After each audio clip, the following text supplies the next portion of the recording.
Hello, everyone, and welcome to our webinar about close collaboration between sales and marketing. I think this is a really interesting topic to discuss more detail today. I'm here together with Anne. Anne promised me to introduce herself a little bit later. I'm Paulus Perkkiö, CEO in Seidat, founder of the company. And before I will jump to the agenda, I really recommend you to follow our social media channels in LinkedIn and Instagram, especially because in those channels we are really actively telling what's going on in our business, what kind of tips we have which we could share to you, and of course what kind of webinars we are launching next. About today's agenda, we have 1 hour time. We are recording this session, and we have a chat always open, so please do not hesitate to send some comments, questions, whatever about your weather. Is it raining or snowing, or if sun is shining? But today's topic is not the weather, it's about collaboration between sales and marketing, and why it's so inactive or passive, and why it's very typical that sales and marketing, they don't share the same goals. They have separate goals for themselves, and it means that it's not maybe the best way to go. We will find also answers to question how to make sales and marketing share the best success stories more actively, because sharing not only success stories, it's very big base for collaboration. We discuss about bottlenecks in collaboration and role of sales presentations, of course, because I'm presenting Seidat sales presentation platform company, and they are really something what we love. But now, Anne, who are you? Hello, thank you. Yes, I'm going to talk about the close collaboration between sales and marketing today. Before we go to the topic, I will introduce myself. I'm not the CEO of Seidat, as Paulus' slide was still claiming. I'm sorry for that. Maybe the position is open. We haven't switched. So, yes, nice to be here. Nice to meet you all. My name is Anne Laitinen. I'm the CEO of Buorre, which is the growth marketing agency. I'm happy to connect with all of you in LinkedIn, so please send me the invitations LinkedIn, and I would be happy to get some kind of feedback after this session from you. You can send me a message on LinkedIn if you wish to do that. So before I started at Buorre, I've been working here now 4 months-ish, and I have been working in international organizations doing always business development. Every second job I have had has been in the marketing agency, and every second job has been inside in the company. But I have never been in the marketing unit in the company, in-house teams. I have been always in sales or business development or export team. At GAPS, before Buorre, I was a chief growth officer. GAPS is a Google Cloud consultant company. We grew from 7 million euros to 14 million euros in 2 years when I was working there, and we opened the Swedish market. And that's practically the best scenario I have ever seen inside in the company, that what happens when sales, marketing, and the internationalization process are all combined together, how efficient it can be. And those, how would I say, those things we learned at GAPS, we are now repeating at Buorre with our own customers, and we have been creating the offering around those activities that we tested at GAPS very successfully. Before GAPS, I have been working at Redland, for example, in Chief Operational Officer. It was a marketing agency as well. And then Isku, all the Finnish people at least know what is Isku, but it's a furniture company, very like traditional one. I think it turned like 95 years this year or something. I was an industry director at health industry in export. I was serving 13 different export markets at Isku. And before that, I have been working as internationalization consultant at FinPro.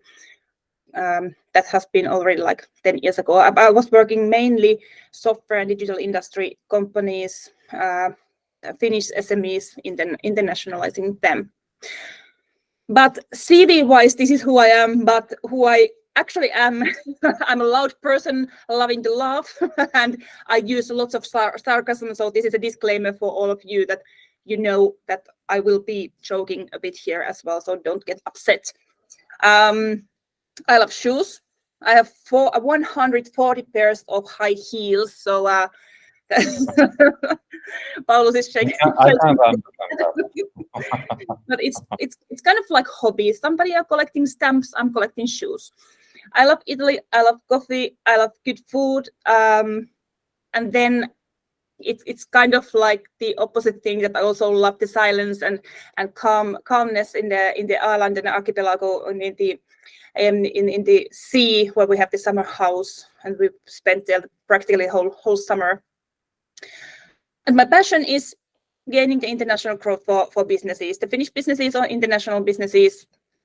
I don't care. When we are talking about growth and international business development, that's my cup of tea. If you jump from that chief shoe buyer officer position to this webinar and think about sales and marketing, what does it mean? What is sales and what is marketing all about? Yes, let's start from the basics. There is nothing new here, and there will be nothing new in the next slides neither. But the only reason for existence of marketing and sales is fostering the business. It's always about profitability. It's always about finding new business, growing new business, making it more efficient, making it more profitable, more successful. So why it is always so difficult when we have this simple thing, this simple target to do, fostering business, why it's so difficult always to find the joint targets for sales, for marketing, why it feels always a little bit difficult to have the conversation between sales and marketing departments and the positions, especially what comes to the cooperation, the roles, the targets, and the actual meaning of those functions in the company. So let's see how marketing and sales are defined. Oxford language is defining marketing that the activity or business of promoting and selling products or services, including market research and advertising. So the selling is already inside in the definition of marketing. And then the definition of sales, one example of this is from HubSpot. All activities involved in selling a product or service to a consumer or business. So all activities, including the marketing. And of course, well, HubSpot has created the whole technology, the whole system, the whole thinking based on the collaboration of marketing and sales, because they have noticed the same thing, that there is no joint process to support both of them. And this is the first thing that we have to understand, that we have one goal, one target. And this is exactly what we do at Buorre when we start, for example, the HubSpot project with our customer. We have to understand what are the business goals, business targets, and we must be sure that there is always in the project somebody who understands the sales targets and business targets, not only creating the growth marketing on top of the platform. So if we say that there is some kind of closed collaboration between sales and marketing, what are the typical problems in that collaboration? How do you could define that? The typical problem starts with the sorry, I lost my mouse. Yeah, the typical problem starts with the goal setting, and again, simple thing that every single of us know that the goal setting must always be aligned with the business targets. It's that simple that we forget to put attention to this. So if we think about the business targets, the euros, the sales euros, it's very easy to define that how much euros we want to have, how much revenue we want to find and win, and what kind of things we have to do for that. Then what comes to the marketing, it is not that easy to define the exact numbers. So it quite often happens that sales sets their own targets, marketing sets their own target, and they don't discuss together. They don't come to the same drawing board after the setting the targets and find out that if this target setting is supporting each other's, because we are in the same business, we are in the same business targets, we should be. But already in this very first phase, it's quite often forgotten that we are trying to reach the same numbers actually, but we are just using the different methods and in the different phase of the sales stage. For example, I had a customer who wanted to have the market entry in 6 different countries in Asia, and you know Asia is a huge place. There is a huge potential, and I asked from the market test, okay, you are asking the offer from me to open these markets, and you want to do it by the support of digital marketing. So, what are your business goals in those markets? What do you want to do there? What do you want to gain there? What are your actual goals? And they had no idea what they needed to do there. Or they thought that they know what they needed to do, but they didn't know how they are actually helping the sales of the Asian market to reach their sales targets. So we couldn't continue that discussion before we understood what is the actual business target there. So I must ask one question. Who was the person, in which kind of role they were when they asked that? They were marketing managers and digital marketing specialists. Really interesting. Yeah, I thought so too.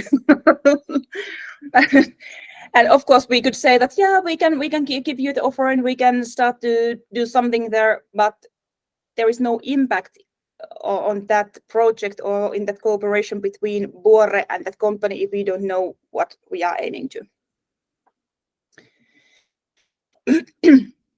Okay, and then when we look a bit deeper, this is normally what you see on the sales directors table when they start to do the math, how many leads they need, how many prospects they need, how many customers they need to get the sales targets. This is normally the figures what they are thinking, and it's quite easy to find out from the historic data what kind of numbers we are talking about. But again, even in this case, we have to know where these numbers and the sales targets are based on. We just can't invent the sales targets from the space. I mean, you have to know that there is something we believe, something is happening in the market that we know that it supports our business. There is some new opportunities. There is some reason that why we are raising these sales targets, or we are opening new markets because of something. Otherwise, the sales targets are just daydreaming, that you don't know where the sales is coming from, how it's going, from what it consists. So if it's this service or this product or what you are going to sell. So if you don't know that, it's very, very difficult for the marketer again in the early phase to understand what they should do. So let's leave this here for a moment. So sales funnel, in general is something like this. Then we are looking to the marketing funnel.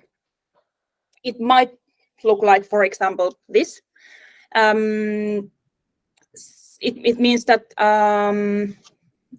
normally marketing is measured by leads, the amount of leads or amount of visitors maybe on this website, but it may not have nothing to do with the sales targets in the first place. So if you didn't have any kind of discussion with the sales, what kind of targets they have, you have no idea what you should be doing in the marketing. Or you may have no idea from where the sales has been thinking that they will get the leads, how many leads they are expecting to have from the marketing. Again, well, this depends a lot on the business, the type of business. It might be that there is a big role for marketing or big role for sales. But if we are talking about in general level, it might be that you don't know, or there is a miscommunication that the sales thinks that, well, the marketing will take care of the whole lead generation. There will be 200 leads for this month, and then the marketing is like, okay, we are able to generate you like 2 leads in a month, and the scale can be amazingly big between the expectation and the reality. If I think historic times, when I started to do some marketing, the marketing was creating brochures, and it was not even that clear how it can support sales. Yeah. If you are generating leads, I think you are already quite near. Everyone should understand that it's next to sales, but there are also many other supporting functions roles in marketing. But now you have said that there are goals for marketing, there are goals for sales. Do you have already some kind of idea how to make them as a one? Sure, I have. It would look something like this. So now here it's all combined. It's again an example, and it differs from organization to another. But when we pull it together, it means that there is the upper phase, the early stage pipe, which is normally on the responsibility of marketing. And then there is the actual pipe, which is traditionally responsible of sales. And now when we are looking at what marketing is doing and what sales is doing, here is one big perspective. How would I say it? It's about understanding each other's, what marketing is doing and what sales is doing. And it means that when what comes to sales, you have your internal process to handle the leads, handle the prospects. What are the sales stages? And it's in your hands. Everybody knows how sales is managed. So you have to push the prospect towards the buying decision, but it's your own funnel, it's your own process, and it's easily manageable. And then when we are looking at the marketing funnel, it's like moving funnel when marketing is trying to find out who is the buyer, where, and we are artificially creating the funnel around those customers. They don't know that they are in a funnel. They don't know that they are target group, and they don't want to be in your funnel in marketing phase. Nobody wants to be marketed. But when you are in the sales process, you understand that you are the prospect. You know that you are discussing with the salespeople. You know when you receive the offer that you are in some kind of process that somebody else is taking care, that they are contacting you, they are activating you, they want to be active towards you. But in the marketing funnel, it's more about trying to reach the attention, trying to understand to whom to market, when to market, where to reach those that target group, and why they would be interested in buying that product or service that you're selling. And then in the right side of the funnel, there is the euros. It's much more simple to measure and to follow. It's only euros. It's euros that we are following up in the sales process, and that's the only metric normally what sales has. And they don't understand. A question to you. Yeah. This is a stupid one, but do you think that you don't want that shoe manufacturers are marketing to you? That is a good question.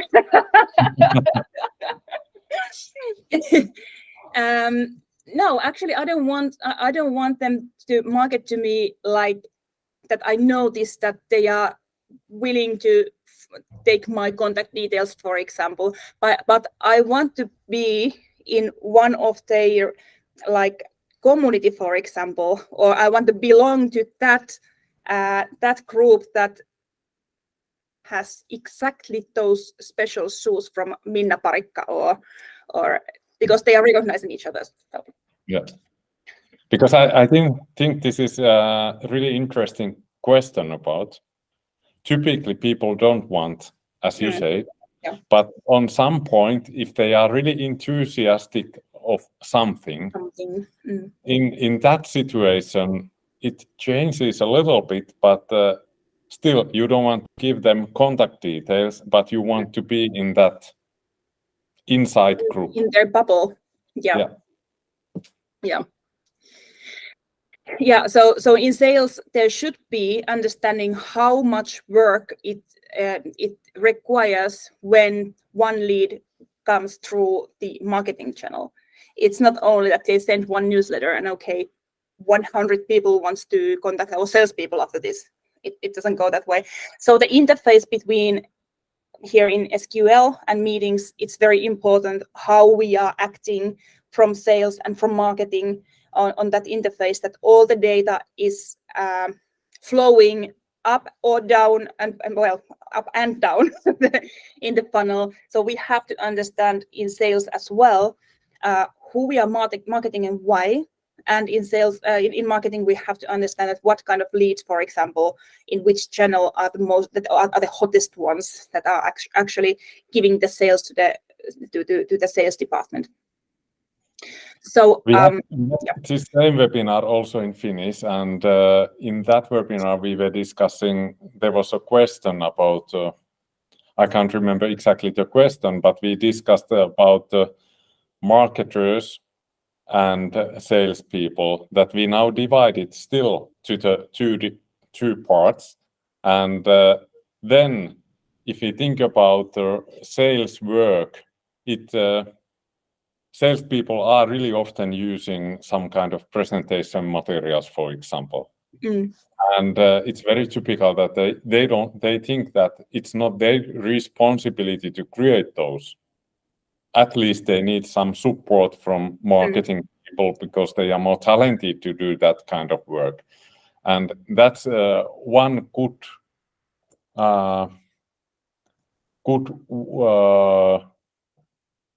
process to create those presentations where marketing and sales are actively collaborating also during the sales process.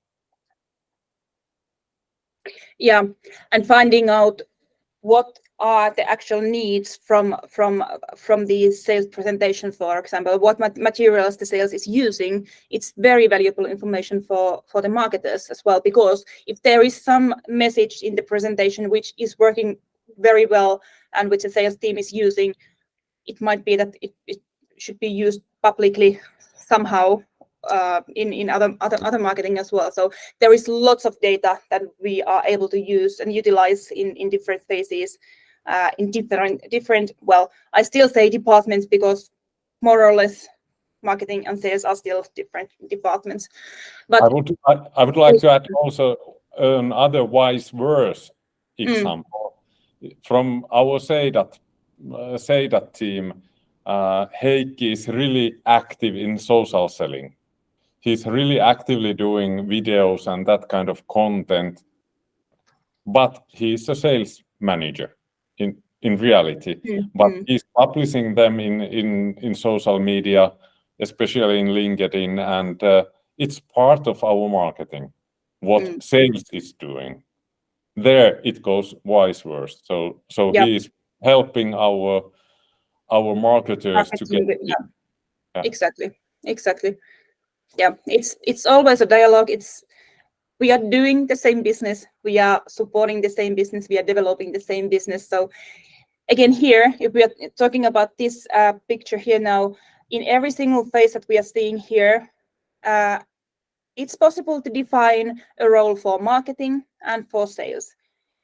Even though awareness is mostly created in marketing teams, but it would be great if salespeople, at least the sales director, would be there discussing that what kind of awareness, where, when, what's the feedback from the field, the sales meetings, is to the brand, for example.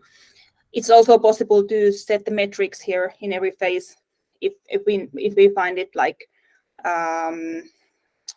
useful to well. If we have too many metrics to follow, it's messy quite often, but still it's possible to have it there. Yeah. How about then about those bottlenecks in business development or in growth? What is that lost part? What we have in collaboration? Yeah. So finding out the bottlenecks, I found it the most important thing for the growth leader. If it's chief growth officer or CEO or whoever is responsible to the company's overall growth, we must know the bottlenecks. Normally, I like to work the way that when I start to look for the bottlenecks, I choose maximum three bottlenecks, because most often they are quite big things to solve out, big things to develop. So we have to be able to concentrate for a smaller amount of information at the same time. So this is one of the main principles, that you have to be able to find out. If you don't know the bottlenecks already, you have to find out those. And you have to be interested, if you are working in sales or marketing or in the company in general level, in any role, you have to be interested in the fact that why the customer didn't buy. That's very, very important information. So there might be lots of these are again examples. These might be the most common examples about the bottlenecks. But for example, lack of awareness. Nobody knows the company. Nobody knows the solutions what you're selling. Your brand may be outdated or not credible enough. Your brand is not manifesting the things that you wanted to tell, in website, in presentations, in brochures, in packaging, in everything. Or your people are not ambassadors of your brand. It might be also that you don't have the brand. So that's the most common reason there. Or the sales technical skills, are somehow poor. You may have the image challenges of the company, or pricing is somehow not finding the correct segment, or it's too high or too low. It's more common that it's too low the pricing than too high, because you are not again credible if your prices are too low. You may have some problems with the resources or the offering or the positioning. The whole positioning has been changing. Your offering may have been spot on like couple of months ago, and then there is a new competitor or something product market fit. It's not like finding each other's, or there might be some challenges in the partner cooperation or in the supply chain challenges, or whatever this kind of. It's not always in marketing perspective. It might be that we are thinking only that, okay, we have to find out more website visitors. That's quite small thing. That's quite small bottleneck to solve.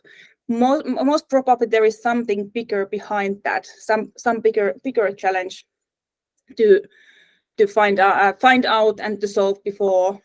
And it might be that you don't have to put more money to Google Ads to get more visitors in the website, but there is something else that you have to understand in the market first. It's always only about understanding your ideal customer profile. Who is the buyer and why they are buying, especially the why. Yeah. I must ask one thing. What I'm wondering now is that if you think about the collaboration, and you have listed here bottlenecks, what of those bottlenecks are especially that type of bottlenecks which must be solved together? I'm thinking especially from my side, what we have tried to make much better recently was, as a pricing was good example. It's a sales question, it's marketing question, it was really big collaboration between business development, sales and marketing when we tried to find out how should we set up our pricing and how should we develop our packaging.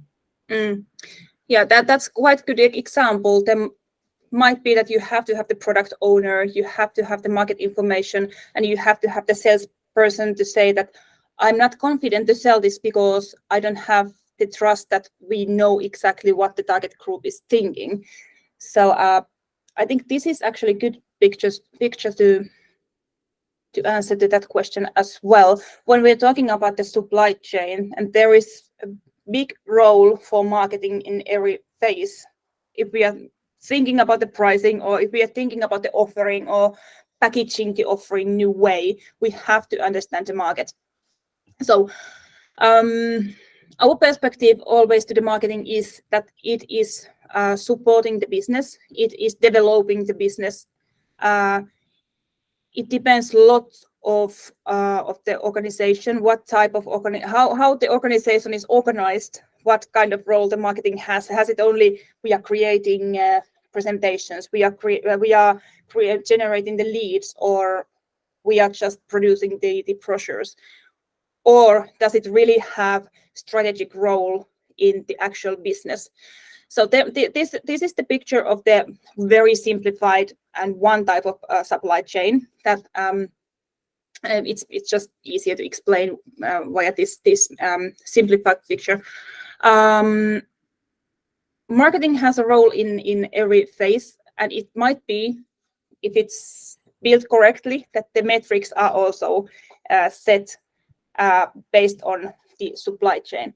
For example, if we are talking about the supplier here, normally we are thinking that no, marketing should concentrate only the generating new business. But if we don't have the brand, if we don't have the reputation, if we are not credible enough, we don't get the trust from the suppliers that we are able to pay the bills, for example, or we are not the ones that the supplier is calling first when they have the new innovation or new material or the best things to offer to you.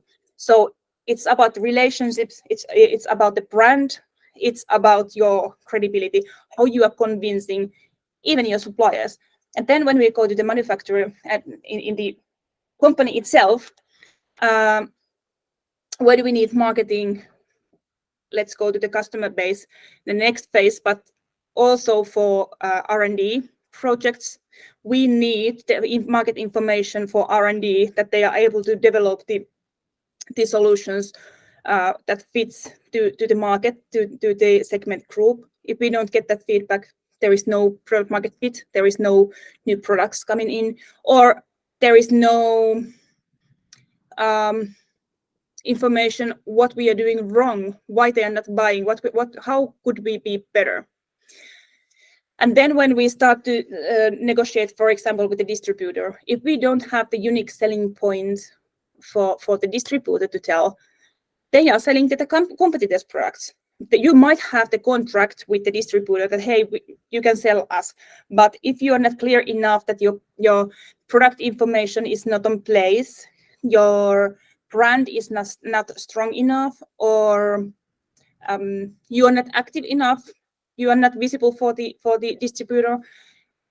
If there is some similar product from other company and it's easier to sell, they will sell that. And also in many cases, again, this depends on the business, but distributor is the one who is negotiating with the retailers, for example, how we will be placed in the stores, in the shops. What is the store visibility? If you don't have the brand and the awareness and the information on your target group and your ideal customer profile, why these products should be in the best place in the store, they won't give it to you. So it's kind of like you have to have your homework done before you go to the negotiations with the distributor or retailer. And even though now I'm talking about the consumer business, kind of like supply chain, but it also this all goes also to the B2B business. It's all about convincing. There is many parts in the supply chain or stages in the supply chain that you have to convince first before starting to run your business in the maximum level, let's say. And then again, from the retailer to the customer, if there is no visibility, there is no buying customers. If you don't understand why this customer would buy your products, they won't. And again, if you don't have the first customer, you won't have the returning customer. So this is a lot about branding, but it very fast goes down to the tactical marketing as well, that you have to have the materials, you have to have the digital marketing, you have to have the social media campaigns and so on to be able to be convincing in your supply chain stakeholders, not only in the eyes of your customers. If you think about, you have been in several kind of businesses. You have been in manufacturer role in ISKU. You have been as a retailer role in Gaps, and you have been as in marketing agency and so on. In several type of industries and several types of roles.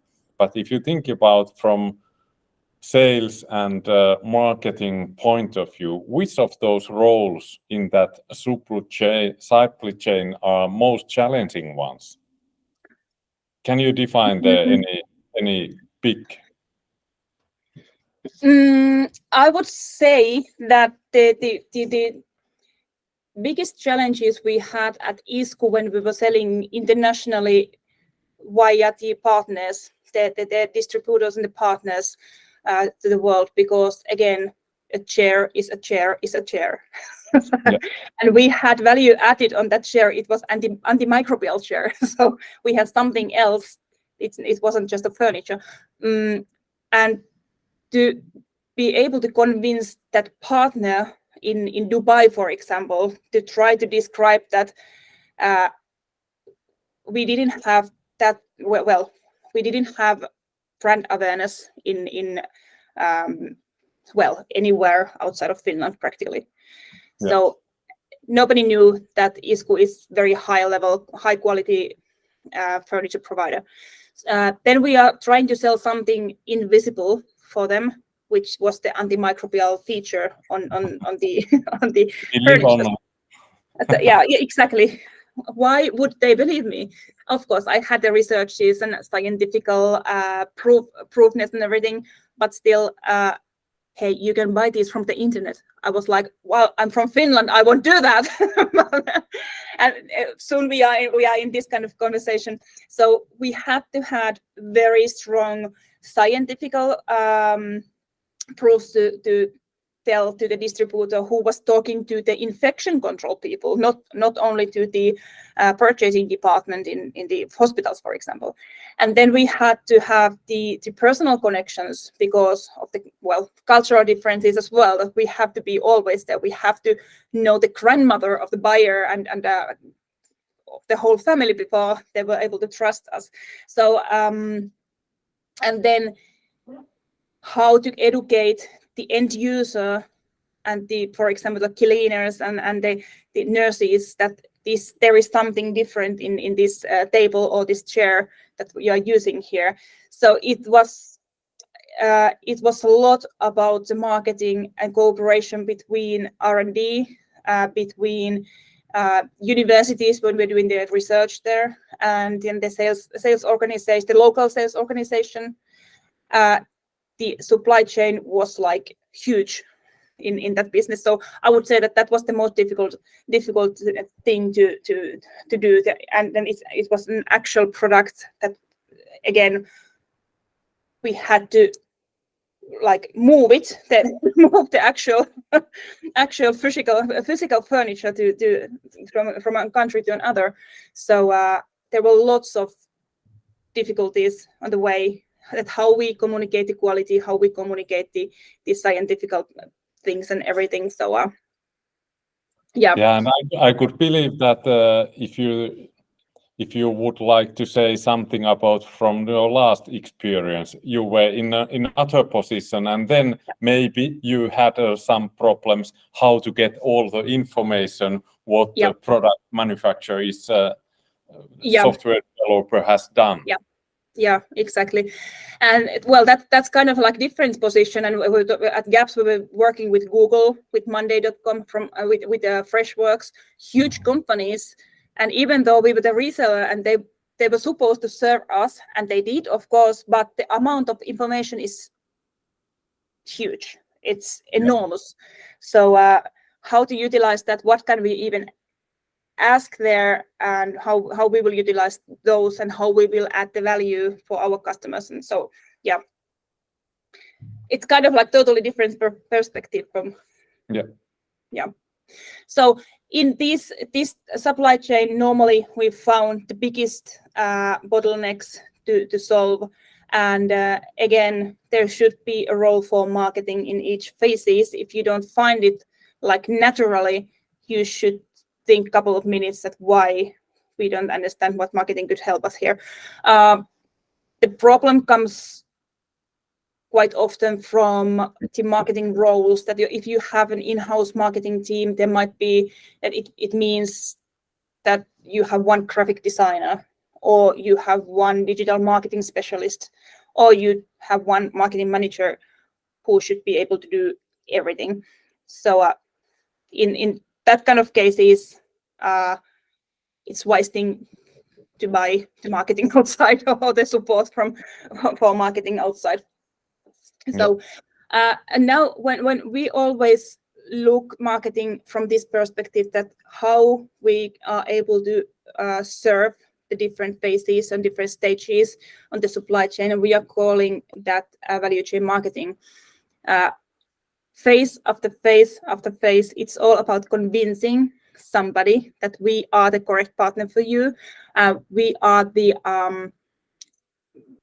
best solution for your challenges, from the supplier to the end customer and returning customer. And it practically, again, simplified, it means that we are providing the value-added information in correct moment, correct customer segment, in correct channel, and that makes you as a company looking credible, because you know what's happening in their lives, what challenges they are having, where you can help them, and then it becomes incredible when you are exactly in a correct moment, in a correct place, and that's about the value chain marketing. Yeah. Now with the value chain marketing, it's a really interesting word, and explaining quite a many things, how you can solve those challenges, what there are in collaboration between sales and marketing. But how do you think how to maximize the value of collaboration? What kind of guidance you could give to our audience?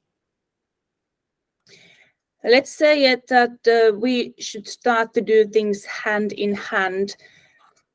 Sales is not always the Superman saving the world, and Robin is assisting and saving his life, but still Batman is always getting the credit, right? Or is there any organization where the marketing is the superhero and sales is the assisting unit? It is a really good question. I would say that, for example, if you would have a web shop, for example, that there is not physical person-to-person sales, then it's in my opinion, how I have seen it, it's more like marketing question than typically. Yeah, it's organized that way. Yeah, it depends. Again, lots of on the business, but how we get the best value out of the cooperation is combining the information, combining the data from marketing. For example, again, these are examples here.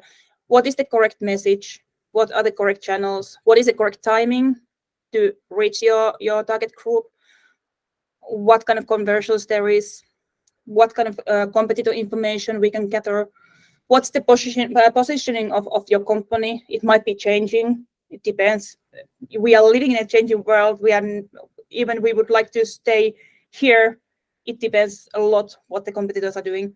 We can do the customer interviews, polls, research, and then the data from the sales is the most valuable data from the sales is the direct feedback from the sales meetings.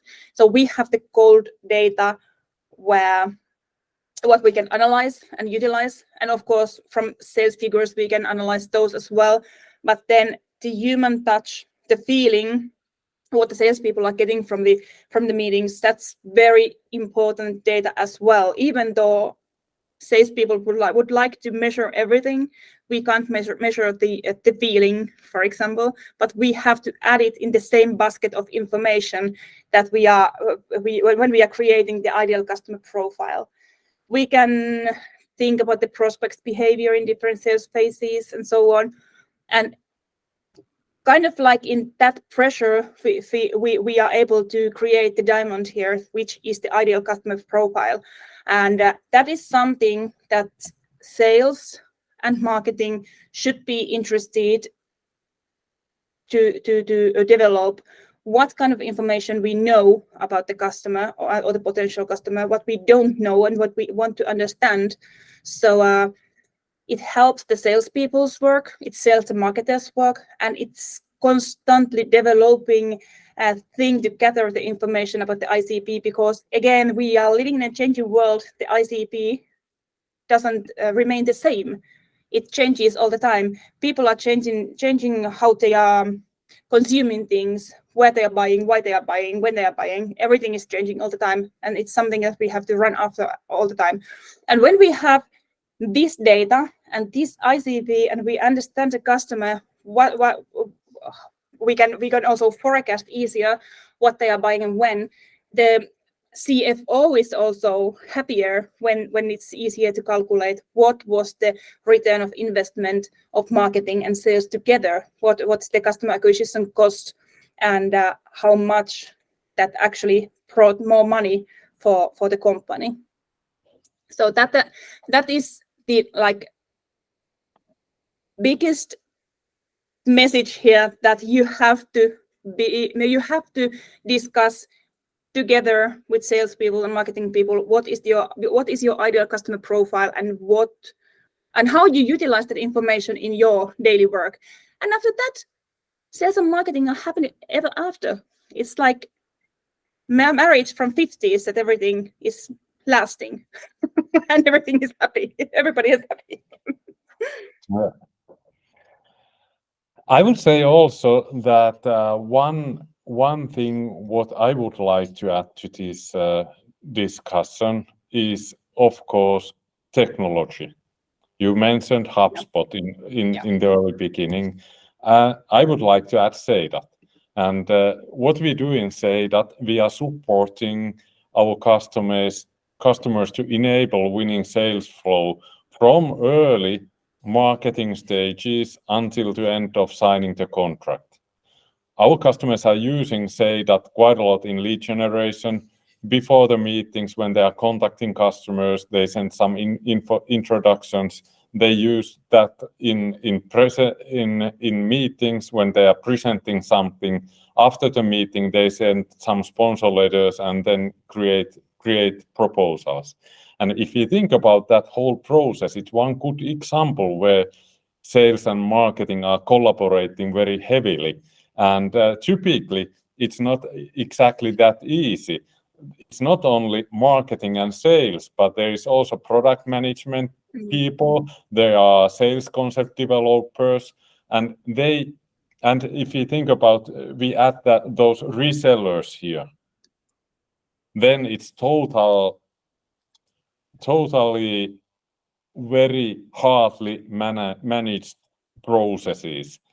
Marketing is developing maybe some basic slides to presentations, company presentations. Then comes product people who add some product information and create those product presentations. Business verticals are tailoring those to specific industry, for example, and then comes customer specific materials which are generated by salespeople. And if you think about that whole process, if we use it with those tools which companies typically have, it's not possible to manage it. So when you have good technological support for your sales and marketing, it helps you to collaborate. And I think it's really interesting why this kind of technological solutions, they are not used so often as they could be.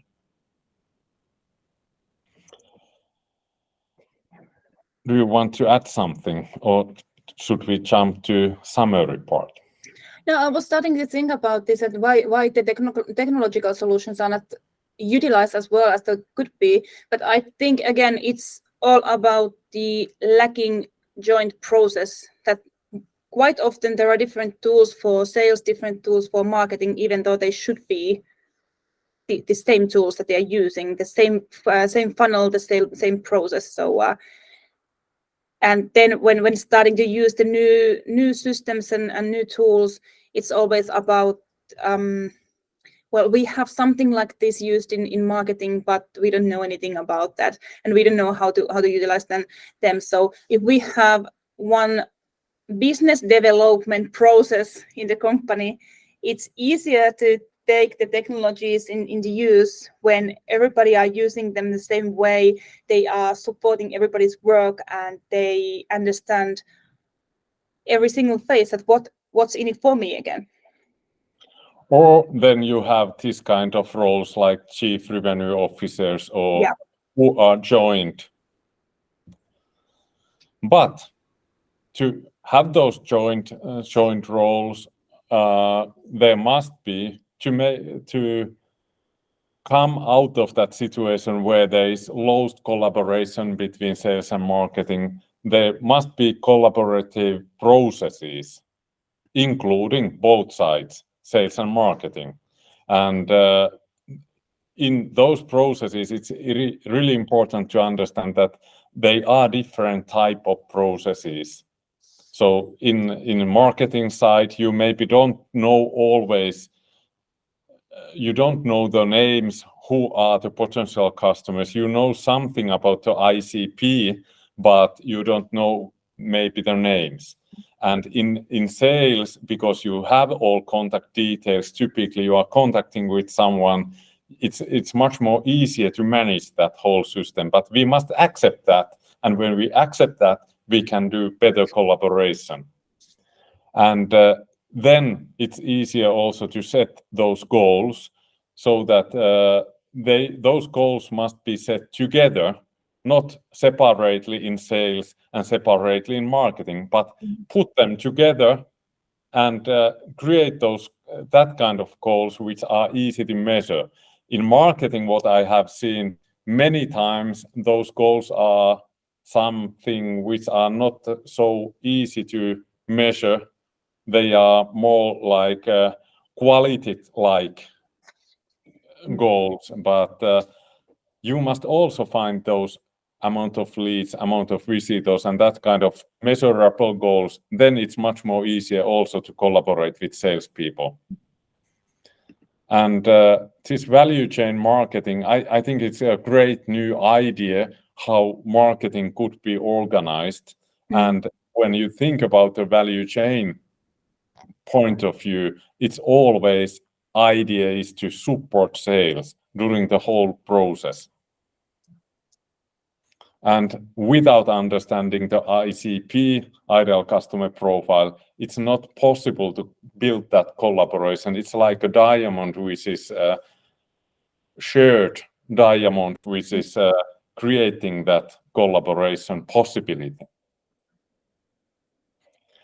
In the end, because this is organized by us from Seidat, I really want to shortly introduce Seidat, our sales presentation platform, where you can create your content, you can present them, share, analyze, even sign those contracts which has been created in Seidat. So it's a collaborative place where marketing and salespeople can collaborate together to get better results. And of course, when the collaboration is done correctly, then you can save quite a lot of time. We have many kind of analytics tools inside our platform, so you can see how much your presentation has been opened. But it's also very important that there are notifications. It's very common that our customers are sending content to their customers, and then they maybe lose the deal today, but after a month, after 3 months, 1 year, the customer will open that content once again. And when the salespeople will get the notification that now they are now again active with that content, they will start to have they can easily open once again a deal. If you think about from sales and marketing point of view, it's also very important that Seidat is done that way, that it's integrating sales and marketing ecosystems as a one machine, so that you can have content from CRM tools, you can trigger social media marketing when your customers are opening your presentation. You can measure the usage of presentation in Google Analytics, in Lead Feeder, and other analytics tools. And we have also added here OpenAI. You can use ChatGPT to create and automate many kind of content creation processes. So it's done for collaboration. And that's why I really recommend to check what is it all about. There is one question I noticed, or comment. To overcome this challenge between sales and marketing, it's important for each team to collaborate closely, communicate effectively, and establish clear goals and metrics. This can involve regular meetings, joint planning sessions on Seidat, and shared data and insights. By working together, sales and marketing can create a more cohesive and effective customer experience that drives business growth. Exactly this way. Yeah, it's all about the dialogue. It's all about the conversation, to understanding what is happening in which part of the organization. Yes. And if you want to go deeper to say that we organize now, next webinar is about Seidat basic user training in the beginning of May. So please join to that session and learn more about Seidat and how you could use it. I think this has been really good conversation together with you, Anne, once again, and we have find some ideas how to find again that collaboration together with sales and marketing, and it was really interesting to listen what kind of findings you have had. Thank you, Paulus. It was a pleasure to be here, and I hope everybody got some new ideas or thoughts at least how to enhance the cooperation between sales and marketing. I would say that if you're working at sales, ask yourself what marketing could do for you, what you could do for marketing, and if you're working at marketing, likewise, what you can do for sales and what sales can do for you. And one tip for marketing people, join to sales meetings. Join those sales meetings. It's very easy way to start collaborating. Yeah. But thank you all.